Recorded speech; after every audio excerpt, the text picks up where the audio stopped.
Good evening. This is Akashwani and I am Nishit Kumar with the news at 9.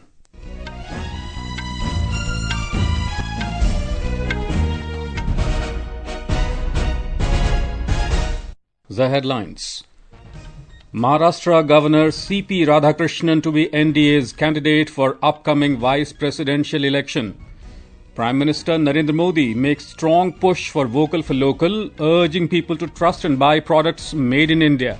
Inaugurates major national highway projects in the National Capital Region. Chief Election Commissioner Gyanesh Kumar says Election Commission will never step back from its constitutional duty, asserts all political parties are equal before it.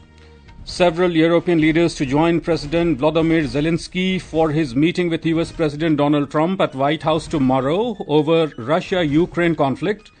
And in badminton, India's Devika Sihag clinches the women's singles title at Malaysia International Challenge in Ipoh.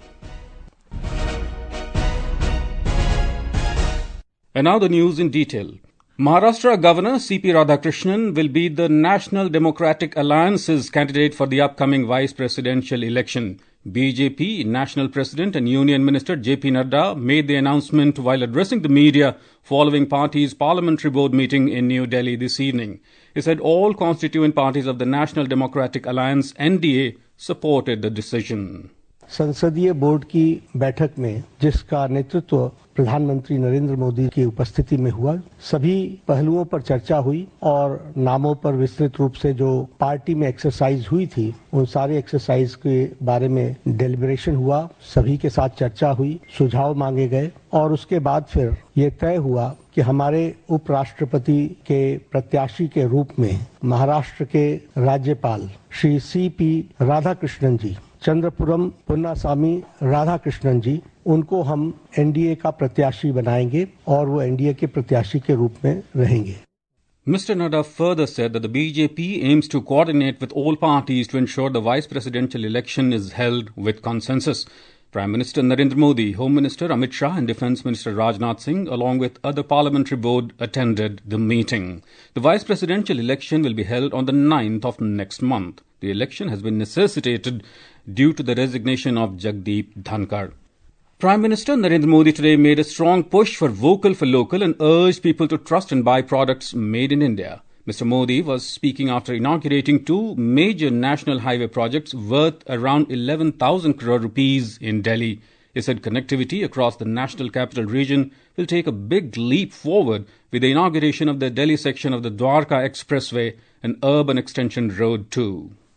Delhi को बेहतरीन शहर बनाने का जो बीड़ा हमने उठाया है वो निरंतर जारी है. द्वारका एक्सप्रेस वे हो या फिर अर्बन एक्सटेंशन रोड, दोनों सड़कें शानदार बनी है.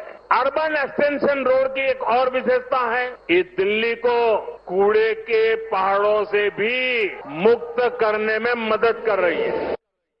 The Prime Minister said the nation must take inspiration from Sri Krishna, who is Chakradhari Mohan, to make India stronger and must follow the path of Mahatma Gandhi, who is Charkhadhari Mohan, to make India self-reliant. Mr. Modi stated that for his government, reforms means the expansion of good governance. He said the next generation GST reforms are set to bring double benefits for the citizens across the country. GST में next generation reform होने जा रहा है. इस Diwali GST reform से double bonus देशवासियों को मिलने वाला है. हमने इसका पूरा प्रारूप राज्यों को भेज दिया है. मैं आशा करता हूं कि सभी राज्य भारत सरकार के इस इनिशिएटिव को सहयोग करेंगे, जल्द से जल्द इस प्रक्रिया को पूरा करेंगे ताकि ये दिवाली और ज्यादा शानदार बन सके. हमारा प्रयास जीएसटी को और आसान बनाने और टैक्स दरों को रिवाइज करने का है. The Election Commission today said that all parties are equal before it as it does not discriminate among political parties. Briefing the media in New Delhi this afternoon, Chief Election Commissioner Gyanesh Kumar said the Election Commission will never step back from its constitutional duty.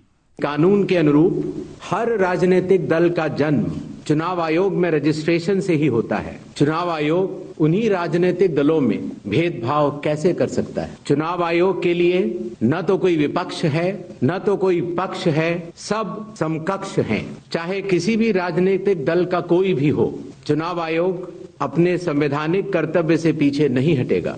Mr. Kumar said some people allege double voting, but when asked for proof, no answer is given. He remarked that neither the Election Commission nor any voter is afraid of such false allegations. Lok Sabha के चुनाव की प्रक्रिया में 1 करोड़ से भी अधिक कर्मचारी, 10 लाख से भी अधिक बूथ लेवल एजेंट्स, 20 लाख से भी अधिक प्रत्याशियों के पोलिंग एजेंट्स चुनाव के लिए कार्य करते हैं। इतने सारे लोगों के समक्ष इतनी पारदर्शी प्रक्रिया में क्या कोई भी मतदाता वोट की चोरी कर सकता है? कुछ मतदाताओं द्वारा दोहरे मतदान के आरोप लगाए गए, सबूत मांगने पर जवाब नहीं मिला। ऐसे मिथ्या आरोपों से न तो चुनाव आयोग डरता है और न ही कोई मतदाता। The Chief Election Commissioner pointed out that all political parties have been asking for rectification of errors in the electoral roll. He said the Special Intensive Revision SIR was started from Bihar and a draft of the electoral roll has been prepared. Mr. Kumar added that all the voters and political parties are giving their contributions to rectify the errors in the draft electoral roll within the stipulated time. यह एक गंभीर चिंता का विषय है कि राजनीतिक दलों के जिला अध्यक्षों और उनके द्वारा नामित बीएलएस के ये सत्यापित टेस्टिमोनियल्स, उनकी आवाज उनके स्वयं के राज्य स्तर के या राष्ट्रीय स्तर के नेताओं तक या तो पहुंच नहीं पा रही है और या फिर जमीनी सच को नजरअंदाज करते हुए भ्रम फैलाने की कोशिश की जा रही है। सत्य तो यह है, सभी स्टेक होल्डर्स बिहार के एसआईआर को पूर्ण रूप से सफल बनाने के लिए कटिबद्ध हैं। जब बिहार के 7 करोड़ से भी अधिक मतदाता चुनाव आयोग के साथ खड़े हैं तो न तो चुनाव आयोग की साख पर कोई प्रश्न चिन्ह खड़ा हो सकता है और न ही मतदाताओं की साख पर। Union Education Minister Dharmendra Pradhan today called upon students to achieve self-reliance for fulfilling the vision of Samriddh Bharat by 2047. The minister said this while interacting with the students and faculty of the Indian Institute of Technology, IIT Delhi, at its premises. He assured them that the government firmly supports the nation innovators and researchers for shaping a brighter future for the coming generation and establishing India as a global hub of solutions. In Jammu and Kashmir, at least 7 persons were killed and 5 others injured in 2 separate incidents of cloudburst and flash flood in Kathua district in the early hours this morning. The calamity struck Jod Ghati village of Rajbagh and Janglote amid heavy overnight rains in the district. Union Home Minister Amit Shah spoke to Lieutenant Governor Manoj Sinha and Chief Minister Omar Abdullah on the cloudburst incident in Kathua and assured all support from the centre. Union Minister Dr. Jitendra Singh said, the civilian administration, military and paramilitary forces have swung into action to carry out rescue and relief operations in Kathua. Chief Minister Omar Abdullah has announced ex gratia from the Chief Minister's Relief Fund. The financial assistance includes 2 lakh rupees to the families of each deceased and 1 lakh for those severely injured, while 50,000 rupees for those with minor injuries. Meanwhile, the search operation continues to trace those missing in the cloudburst in remote Chisoti village of Kishtwar district for the 4th consecutive day today. So far, 50 bodies have been identified and handed over to the next of the kin after completion of the legal formalities. Cloudburst struck Chisoti, the last motorable village en route to the Machel Mata temple on Thursday, claiming lives of 60 people. This is Akashwani giving you the news. For quick news updates around the clock, follow us on our X handle at AIR News Alerts. And for details of these stories and more, log on to our website newsonair.gov.in and download the News on AIR app. Welcome back to the news at 9. Several European leaders have confirmed that they will join Ukrainian President Volodymyr Zelensky for a meeting at the White House tomorrow. President Zelensky is heading to Washington for talks with US President Donald Trump on Russia-Ukraine conflict. European leaders, including French President Emmanuel Macron, German Chancellor Friedrich Merz, European Commission President Ursula von der Leyen and Finnish President Alexander Stubb have confirmed their attendance. NATO Secretary General Mark Rutte and Italian Prime Minister Giorgia Meloni are also expected to join the meeting. The decision to join the meeting in the United States comes following a video call of European allies led by UK Prime Minister Keir Starmer, who praised US President Trump's role in advancing peace talks with Russia during their summit meeting in Alaska. In Sudan, at least 31 people were killed in an attack by the paramilitary Rapid Support Forces, RSF, on the Abu Shok displacement camp in Al Fasher in western region. 13 others were injured in the assault which involved artillery shelling. Al Fasher, the last major city in Darfur not under RSF control, has been under the siege since May 2024 as part of the ongoing conflict between Sudan's armed forces and the RSF. India and Nepal have reaffirmed their commitment to deepen bilateral cooperation and partnership. Foreign Secretary Vikram Misri, who reached Nepal this morning on a two-day official visit, held a series of high-level meetings in Kathmandu. Foreign Secretary called on Nepal's President Ramachandra Paudel and discussed matters related to enhancement of bilateral cooperation and strengthening historic ties. He also called on Prime Minister KP Sharma Oli and met Foreign Minister of Nepal Dr. Arzu Rana Deoba and discussed matters of mutual interest and key bilateral issues. In Budhani Lakanta, Mr. Misri also met Nepali Congress Chairperson Sher Bahadur Deoba. Later in the day, the Indian Foreign Secretary held delegation-level talks with its Nepali counterpart, Amrit Bahadur Rai.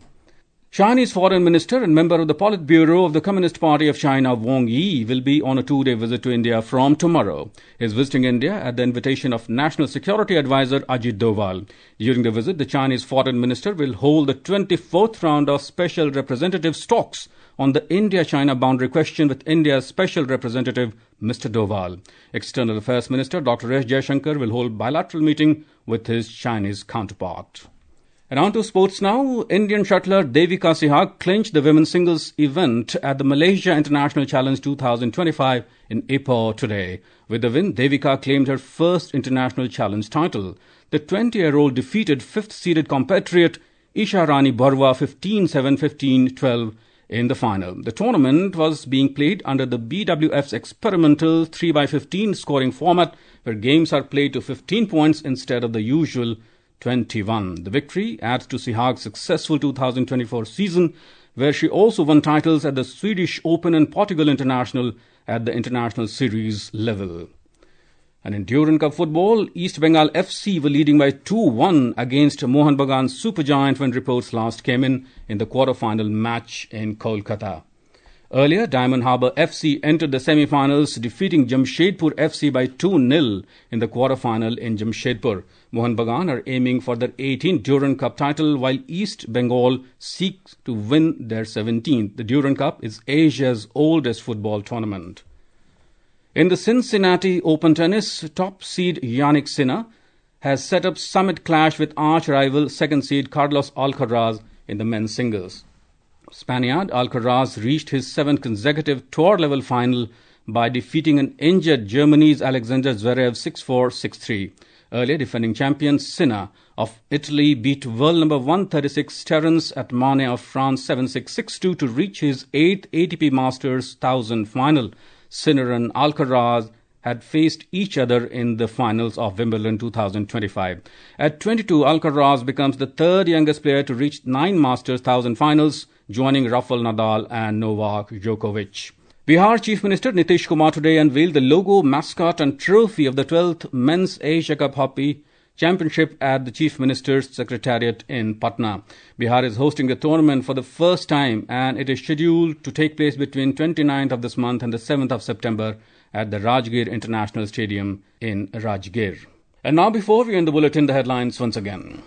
Maharashtra Governor CP Radhakrishnan to be NDA's candidate for upcoming vice presidential election. Prime Minister Narendra Modi makes strong push for vocal for local, urging people to trust and buy products made in India, inaugurates major national highway projects in the national capital region. Chief Election Commissioner Gyanesh Kumar says Election Commission will never step back from its constitutional duty, asserts all political parties are equal before it. Several European leaders to join President Volodymyr Zelensky for his meeting with US President Donald Trump at White House tomorrow over Russia-Ukraine conflict.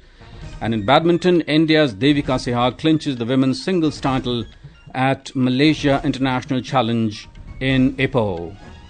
And that's all in the news at 9. Good night.